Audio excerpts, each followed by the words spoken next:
Okay, bring me Bible verse. Romans 8:28. And we know that in all things God works for the good of those who love Him, who had been called according to His purpose.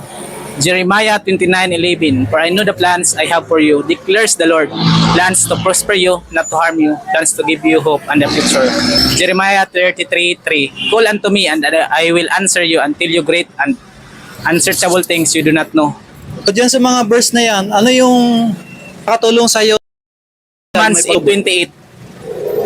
Because si Lord, if we call Him, plastaradaan niya ang atong kinabuhi. Sa sugod pa sa sinugdanan, nag-ingon na ang Jeremiah 29:11.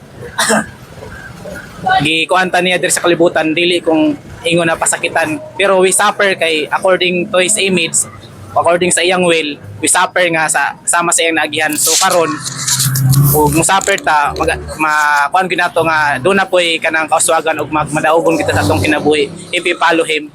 Okay, maraming salamat sa imong Bible verse and explanation. God bless you in all things you do. Iwala lang tayo sa kanya ng totoo. Ito yung blessing mo. Thank you, Brad.